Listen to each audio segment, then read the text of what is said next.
The water swirling down the drain of my $3,000 Italian soaking tub turned gray, then black, before it finally ran clear. I stood by the sink, gripping the porcelain until my knuckles turned white. I am 52 years old. I own the most prestigious contemporary art gallery in Chicago. My life is a curated exhibit of perfection.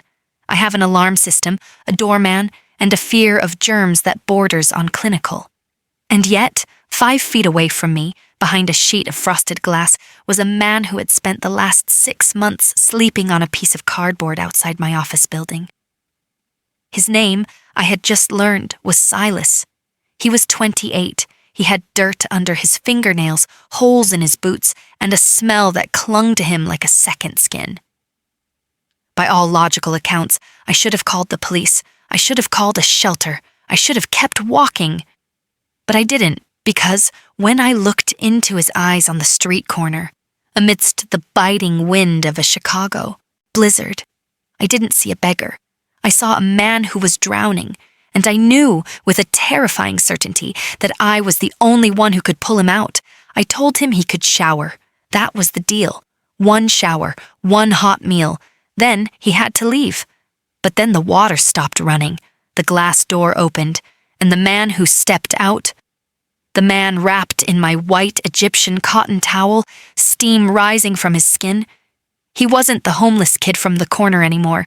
He was a masterpiece buried under the grime, and I was about to break the cardinal rule of art: don't touch the exhibit. It started in November. Chicago winters are brutal. They strip you down. I walked past him every morning at 8:45 a.m. on my way to the Avant, my gallery in the West Loop. Most of the homeless men in the city asked for change. They shouted. They held signs. Silas never spoke. He sat on a milk crate near the subway entrance. He wore a heavy, tattered army jacket that was 2 sizes too big and a beanie pulled low over his eyes. He didn't beg. He drew. He had a stack of cheap napkins and a nub of charcoal.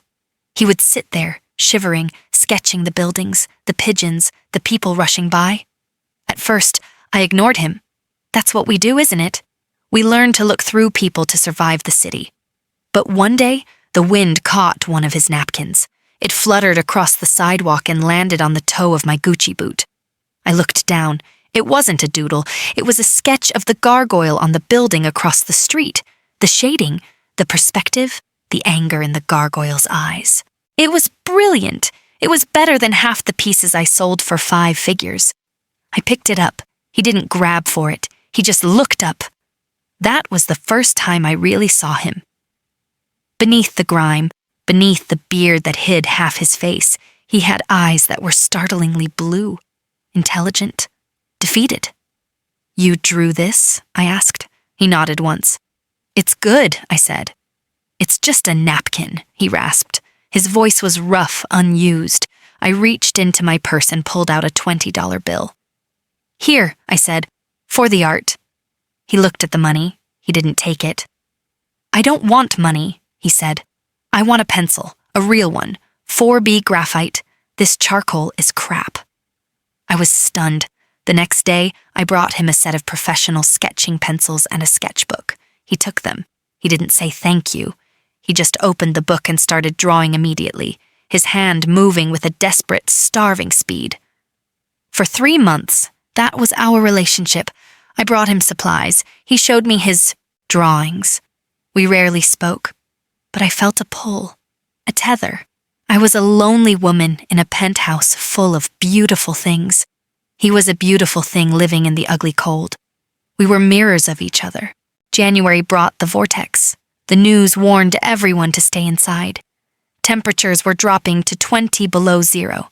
Shelters were at capacity. I stayed late at the gallery, preparing for a show. By the time I left, it was 9 p.m. The wind cut through my cashmere coat like knives. My driver canceled. The roads were impassable. I had to walk the 4 blocks to my condo. I fought my way through the snow, and then I saw the crate. It was covered in snow. A lump of blankets was huddled on top of it. He hadn't moved. "Silas?" I yelled over the wind. He didn't answer. I ran over. I shook his shoulder. "Silas, you can't sleep here. You'll die." He groaned. He looked up. His face was pale, his lips blue. He was shivering so violently his teeth were chattering a rhythm. "No, nowhere to go," he stuttered. "Full." I looked around. The street was empty. No taxis, no police. If I left him, he would be a frozen statue by morning. I looked at my condo building down the street. The lights were warm and inviting. I made a choice, a dangerous, stupid, human choice. "Get up," I commanded. "Well, what?" "Get up, Silas. You're coming with me." He tried to stand, but his legs gave out. I grabbed him. He was heavy, dead weight, but I hauled him up. I wrapped my arm around his waist. He smelled of old sweat and wet wool. We stumbled down the street like two drunk lovers, fighting the wind. The doorman at my building tried to stop me. "Miss Hart, you can't." "Open the door, Henry," I snapped, "or I'll have your job." He opened the door. We collapsed into my entryway. The heat of the apartment hit us. Silas slid down the wall to the floor. He was looking around with wide, terrified eyes. He looked like a trapped animal. He saw the white carpet. He pulled his knees to his chest, trying to make himself small, trying not to touch anything. "I'm dirty," he whispered. "I'll ruin it." My heart broke. Here was a man freezing to death, and his biggest fear was staining my rug. "It's just a rug, Silas," I said, peeling off my wet coat. I looked at him, really looked at him. His hands were red and raw, his face was caked with grime. But he was shivering uncontrollably. Hypothermia was setting in. "You need to get warm," I said. "You need a shower." He looked at me. You're letting me stay?" "I'm letting you not die," I corrected. "One night, until the storm breaks, then you go." "Okay," he whispered. "Okay." I led him to the guest bathroom. I laid out towels. I put a stack of my ex-husband's old sweats, which I kept for painting, on the vanity. "Take your time," I said. "Use the soap. Use everything. Just get warm." I closed the door. I went to the kitchen and poured myself a glass of whiskey. My hands were shaking. "What are you doing, Diana?" I asked myself. "You just let a homeless stranger into your home. He could rob you. He could hurt you." But I remembered the sketch on my boot. I remembered the way he touched the pencils I gave him. With reverence. An artist doesn't destroy. An artist creates. I trusted the artist, even if I didn't know the man. I waited for 40 minutes. I heard the water running. I imagined the dirt washing away. Then, the water stopped. The door handle turned. I expected him to look cleaner. I didn't expect him to look like a completely different human being. He stepped out into the hallway. The steam billowed around him. He was wearing the gray sweatpants and a white t-shirt. They were a little loose, but they fit. He had found the razor in the cabinet. The beard was gone. The grime was gone. I dropped the mug of tea. It didn't break. It bounced on the carpet, but tea splashed everywhere. I didn't notice. I was staring. Silas wasn't just young. He was stunning.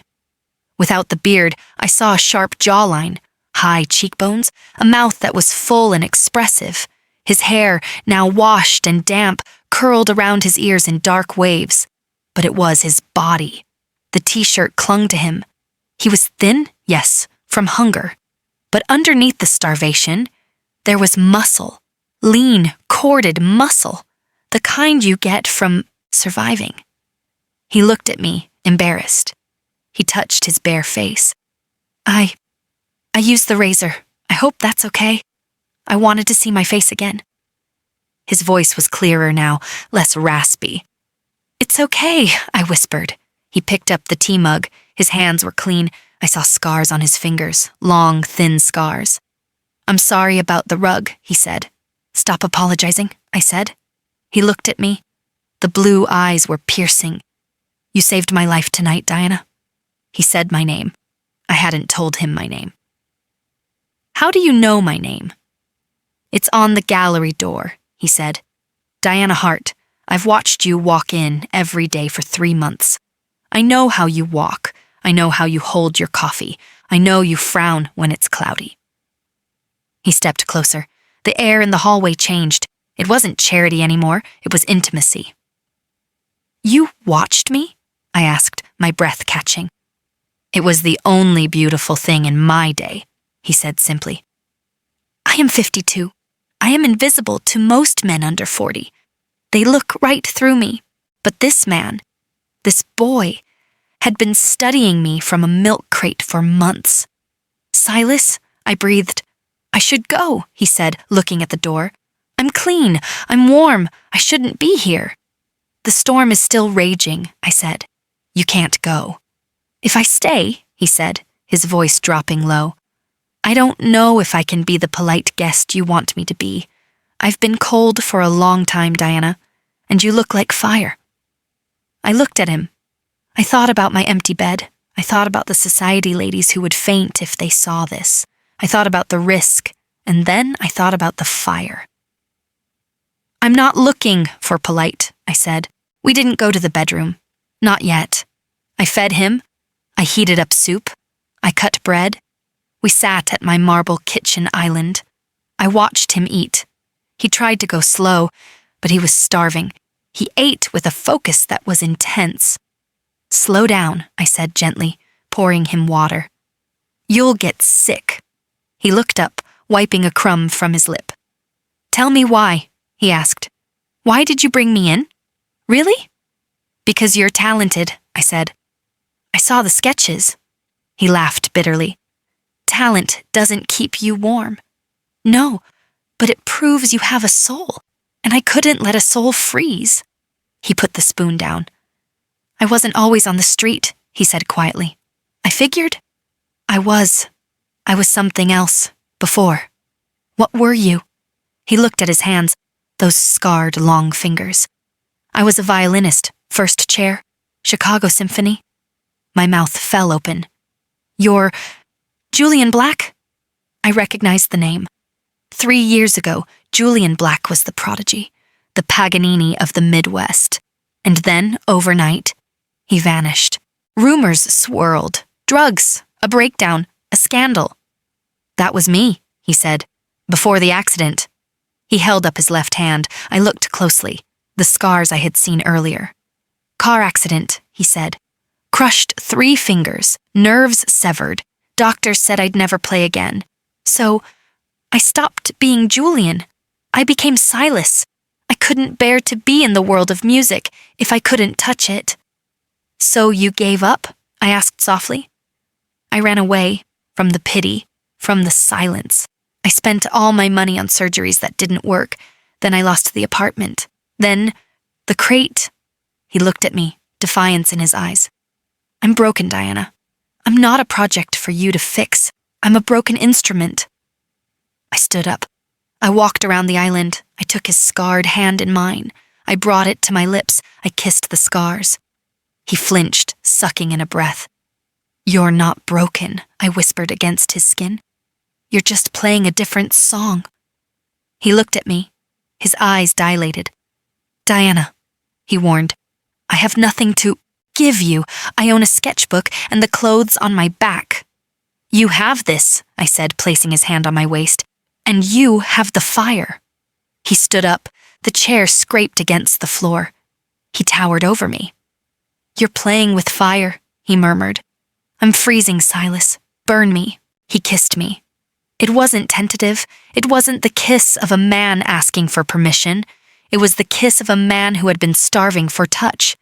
He tasted like soup and desperation and gratitude. His hands, the scarred, rough hands, tangled in my hair. He pulled me close, pressing his body against mine. I felt the contrast, my silk blouse against his cotton t-shirt, my softness against his hardness. You're beautiful, he groaned against my neck. I watched you for months. I memorized you. But you're softer than I thought. And you're stronger, I whispered. He lifted me up, just like that, lifted me onto the edge of the sofa. Are you sure? He asked, hovering over me. Tomorrow, I'm still the guy from the street. Tomorrow, you're still the queen of the gallery. Ideally, I said, pulling him down. Tomorrow never comes.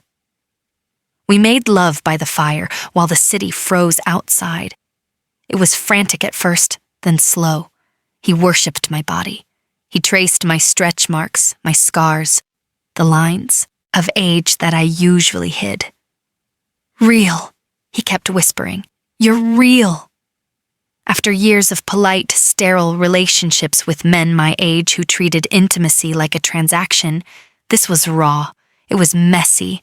It was life. I fell asleep in his arms, his scarred hand resting over my heart.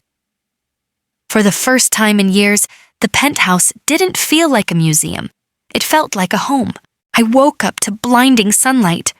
The storm was over. I reached for him. The sheets were cold. Panic, sharp and immediate, seized me. He robbed me. Of course he did. He took the jewelry and left. I jumped out of bed, grabbing my robe. I ran to the living room. My jewelry box on the dresser was untouched. My laptop was on the table. The apartment was silent. I ran to the kitchen. He wasn't there. But there was something on the counter, a sketch. It was on a piece of my expensive cardstock. It was a drawing of me, asleep. The detail was exquisite.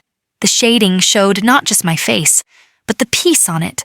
Underneath, a note written in his jagged handwriting. Thank you for the warmth. I won't ruin your life by staying. S. I stared at the note. He had left. He went back to the cold because he thought he wasn't good enough. He thought he was protecting me. I looked out the window. The streets were plowed. Life was returning to normal. I saw the corner where his crate usually sat. It was empty.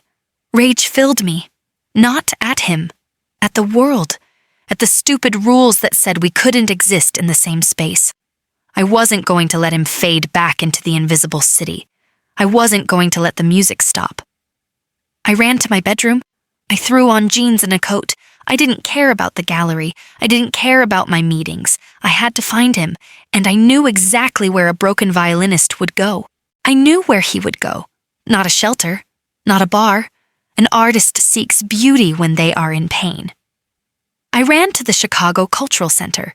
It's free to the public, warm, and houses the largest Tiffany stained glass dome in the world. It's a cathedral for the secular. I ran up the marble stairs breathless. My coat was unbuttoned, my hair windblown. I didn't look like the ice-cold gallery owner anymore. I looked like a woman unraveling, and there he was, sitting on a bench under the dome, head tipped back, staring at the light filtering through the glass. He was wearing the coat I had given him, my ex-husband's cashmere overcoat that I had stuffed in the donation bag years ago. It looked better on Silas. You ran, I said, my voice echoing in the rotunda. He didn't jump. He just lowered his head slowly and looked at me. The blue eyes were tired. I left, he corrected. There's a difference. You left a note. That's running. Diana, he sighed, standing up. Go home. You did. Your good deed. You saved the stray. Don't make this harder than it has to be. Harder? I laughed, a sharp, incredulous sound. You think waking up alone was easy. You think seeing that empty space in my bed was easy. I am saving you, he shouted. A security guard looked over. Silas lowered his voice, stepping closer. Look at me, Diana. Really look. I am homeless. I am crippled. He held up his scarred hand. I have no future. You are. You are the top of the food chain.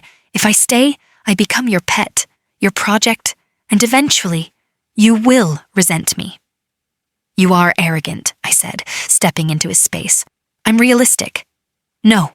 You think you're the only one who gets to decide what I want.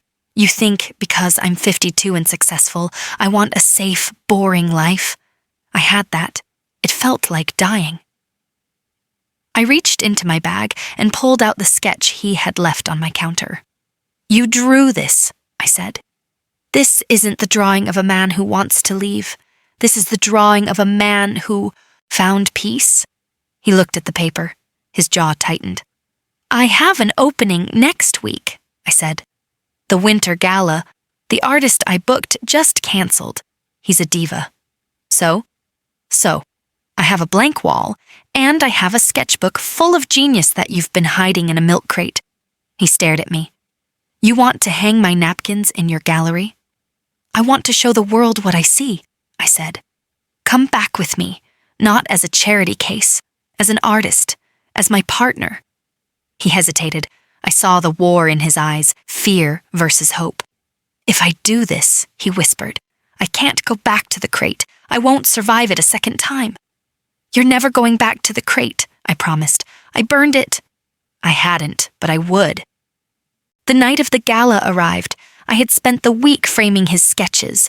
We blew some of them up, transferred them to canvas. They were raw, gritty, and haunting. They were the city of Chicago seen from the pavement up. I bought Silas a suit. We tailored it. When he walked out of the dressing room, I had to sit down. He looked like a young, brooding movie star. The scar on his hand just made him look dangerous. We walked into the gallery together. The room went silent. This was my world. The donors, the critics, the women who lunch, they knew I was single. They knew I was picky. And here I was, walking in with a 28-year-old man who just a week ago they had stepped over on the sidewalk. Diana, purred Beatrice, a board member with a facelift so tight she couldn't blink properly. Who is this young specimen? This is Silas, I said, holding his arm. The featured artist. Beatrice squinted. Silas? I don't know the name. Who represents him? I do, I said. Silas stayed quiet. He held his head high, but I could feel the tension in his arm. He was terrified. Then I saw the whispers start. A man near the buffet, a banker who worked in my building, leaned over to his wife. That's the guy, he whispered loud enough for me to hear. I swear to God, that's the hobo who sits by the subway entrance. His wife gasped. No, Diana wouldn't. It is. Look at the hand, the cripple hand. My blood turned to ice. Silas heard it. He froze. He tried to pull his arm away from mine. Let me go, he whispered to me. They know. I'm humiliating you. Stay, I hissed. Diana, please. I let go of his arm. I walked to the center of the room. I clinked a spoon against a champagne glass. The room quieted. Ladies and gentlemen, I announced, thank you for coming. I gestured to the back wall, covered in white sheets. You all know me. You know I only deal in the exceptional. Tonight, I was supposed to show you landscapes by a man who lives in a castle in France, but I canceled him. A murmur went through the crowd. Instead, I continued, I want to show you the work of a man who knows this city better than any of us. A man who sat in the cold and watched us walk by, and instead of hating us, he found the beauty in our indifference. I looked at the banker. Some of you might recognize him. You might have walked past him. You might have judged him. But tonight, you will envy him. I pulled the cord. The sheets fell. Silence. Absolute, heavy silence. The art was undeniable. It was pain and hope mixed together in charcoal and graphite. One sketch in particular drew the eye. It was titled, The Angel in the Coat. It was me, walking through the snow. But I wasn't painted as a rich woman. I was painted as a beacon of light in a gray world. Oh my God, someone whispered. Then the applause started. It was slow, then thunderous. The red dots, the stickers indicating a sale, started flying. I want the gargoyle, the banker shouted. I want the subway scene, Beatrice yelled. I turned to Silas. He was standing by a pillar, tears in his eyes. He wasn't looking at the art. He was looking at me. I walked over to him. You see, I said, they don't see the homeless man anymore. They see the genius. They see what you showed them, he whispered. He took my hand, right there in front of the board members and the critics. He brought it to his lips. You are the artist, Diana, he said. You curated me. We curated each other, I corrected. The party was over. We had sold out. Silas was now a rising star. The narrative had shifted. He wasn't a beggar. He was an eccentric prodigy who lived on the streets for inspiration. The press loves a good spin. We were alone in the gallery, drinking the leftover champagne. Silas walked over to the old baby grand piano in the corner. I haven't touched an instrument in 2 years, he said. Try, I said. For me. He sat down. He looked at his left hand, the one with the severed nerves. The ring finger and pinky wouldn't curl properly. I can't play the violin, he said. The dexterity's gone, but... He placed his hands on the keys. He started to play. It wasn't fast. It wasn't virtuoso scales. It was slow, melancholic, deep. He used his good fingers to play the melody and his scarred fingers to hit the heavy, low chords. It was a song of survival. I stood there, watching him reclaim the part of his soul he thought was dead. He finished the song. The final note hung in the air. He looked up at me. I can still make music, he said, sounding surprised. You never stopped, I said. You just changed instruments. He stood up and walked to me. I have no money to take you to dinner, he said. I have no apartment. I have a check from the gallery that won't clear for 3 days. I don't need dinner, I said. I need to ask you something, Diana. He looked intense, serious. If I stay, if we do this, it can't be gratitude. It can't be you saving me. It has to be equals. Silas, I said, putting my arms around his neck. Tonight, you sold $50,000 of art. You are the one with the talent. I'm just the woman who sells it. If anything, I'm riding your coattails. He laughed. He finally laughed. A full, deep sound. I love you, he said. It was the first time he said it. I love you, I replied. Now take me home. My feet are killing me. That was a year ago. We moved out of my pristine penthouse. It was too cold. We bought a loft in the arts district. It has paint on the floor. It has music playing constantly. Silas is working on his second collection. He also teaches music to kids with disabilities, kids who need to learn how to play differently. People still talk. When we walk down Michigan Avenue holding hands, I see the looks. She's 53, he's 29.